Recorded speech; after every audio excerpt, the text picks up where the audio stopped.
कृष्णा हरे कृष्णा कृष्णा कृष्णा हरे हरे, हरे रामा रामा रामा हरे हरे। जय हिंद जय हिंद जय हिंद। स्वामी विवेकानंद, स्वामी विवेकानंद भारतीय हिंदू सन्यासी व दार्शनिक 1863 से 1902।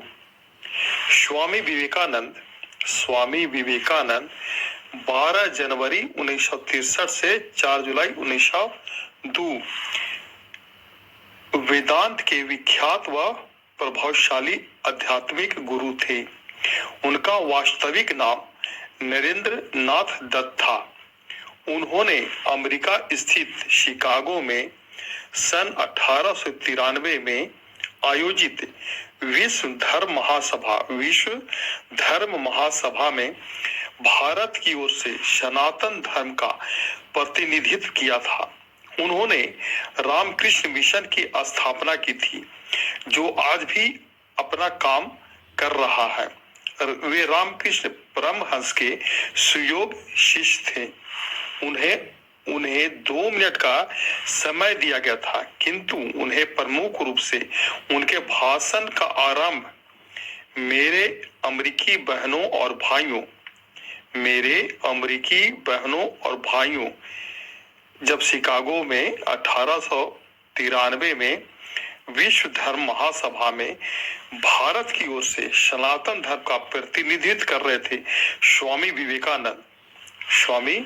विवेकानंद तब उन्होंने भाषण के आरंभ में कहा, मेरे अमेरिकी बहनों एवं भाइयों के साथ करने के लिए जाना जाता है। उनके संबोधन के इस प्रथम वाक्य ने सबका दिल जीत लिया था। उनका इस संबोधन ने सबका दिल जीत लिया था। कोलकाता के एक कुलीन बंगाली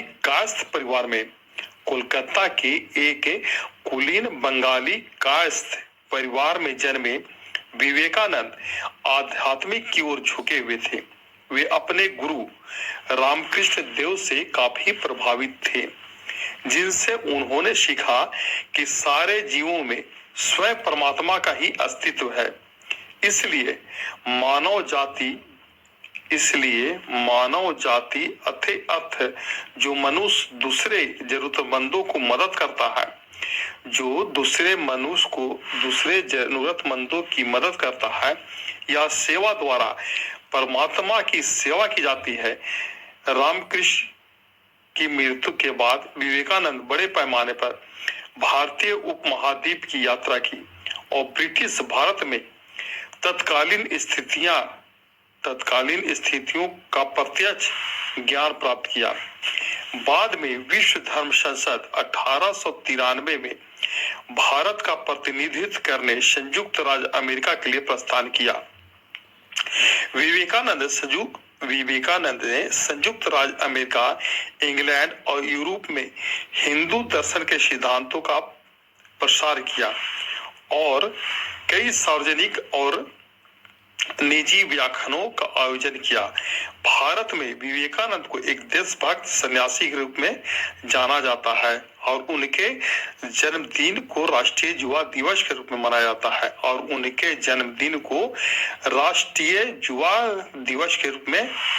जाता है राष्ट्रीय युवा दिवस के रूप में मनाया जाता है। लक्ष्य और ध्यान केंद्रित करना।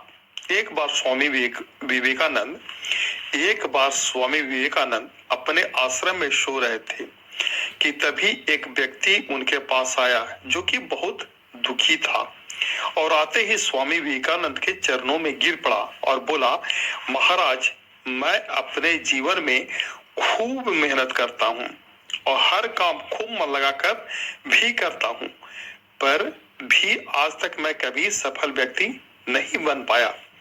उस व्यक्ति की बात सुनकर स्वामी विवेकानंद ने कहा, ठीक है, आप मेरे इस पालतू कुत्ते को थोड़ी देर तक घुमा कर लाएं, तब तक आपके समस्या का समाधान ढूंढता हूं। इतना कहने के बाद वह व्यक्ति कुत्ते को घुमाने के लिए चला गया और फिर कुछ समय बीतने के बाद वह व्यक्ति वापस आया तो स्वामी विवेकानंद ने उस व्यक्ति से पूछा कि यह कुत्ता इतना हाथ क्यों रहा है, जबकि तुम थोड़े से भी थके हुए नहीं लग रहे हो, आखिर ऐसा क्या हुआ? इस पर उस व्यक्ति ने कहा कि मैं तो सीधा अपने रास्ते पर चल रहा था, जबकि यह कुत्ता इधर उधर रास्ते पर भागता रहा और कुछ भी देखता तो इधर उधर दौड़ जाता। इसके कारण यह इतना थक गया है। इस पर स्वामी विवेकानंद ने मुस्कुराते हुए कहा, बस यही तुम्हारे प्रश्नों का जवाब है। तुम्हारी सफलता की मंजिल तो तुम्हारे सामने ही होती है, लेकिन तुम अपने मंजिल के बजाय इधर उधर भागते हो, जिससे तुम अपने जीवन में कभी सफल नहीं हो पाए। यह बात सुनकर उस व्यक्ति को समझ में आ गया था कि यदि सफल होना है तो हमें अपनी मंजिल पर ध्यान देना चाहिए। कहानी से शिक्षा क्या मिलती है? कहानी से यह शिक्षा है कि स्वामी विवेकानंद ने इस कहानी से हमें यह शिक्षा मिलती है कि हमें जो करना है वो कुछ भी बनना है, हम उस पर ध्यान नहीं देते और दूसरों को देखकर कैसा वैसा ही हम काम करने लगते हैं, जिसके कारण हम अपने सफलता के लक्ष्य के पास होते हुए दूर भटक जाते हैं। इसलिए यदि जीवन में सफल होना है तो सदा अपने लक्ष्य पर ध्यान केंद्रित करना चाहिए। नारी का सम्मान। स्वामी विवेकानंद ने ख्याति देश विदेश में फैलाई थी। एक बार की बात है, विवेकानंद समारोह के लिए विदेश गए थे और उनका समारोह में बहुत से विदेशी लोग आए हुए थे। उनके द्वारा दिए गए स्पीच, उनके दिए गए भाषण से एक विदेशी महिला बहुत प्रभावित हुई और वह विवेकानंद के साथ आई और स्वामी विवेकानंद से बोली कि मैं आपसे विवाह करना चाहती हूँ, ताकि आपके जैसा ही मुझे गौरवशाली पुत्र की प्राप्ति हो। इस पर स्वामी विवेकानंद बोले कि क्या आप जानती हैं कि मैं एक सन्यासी हूँ, भला मैं कैसे विवाह कर सकता हूँ? यदि आप चाहो तो मुझे अपना पुत्र बना लो, इससे मेरा सन्यास भी नहीं टूटेगा और आपको मेरे जैसा पुत्र भी मिल जाएगा। इससे मेरा सन्यास भी नहीं टूटेगा और आपको मेरा जैसा पुत्र भी मिल जाएगा।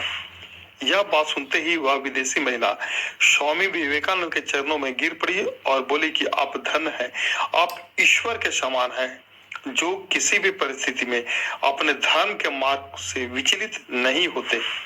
कहानी से शिक्षा। स्वामी विवेकानंद के इस कहानी से हमें यह शिक्षा मिलती है कि सच्चा पुरुष वही होता है जो हर परिस्थिति में नारी का सम्मान करे। हरे कृष्णा कृष्णा कृष्णा।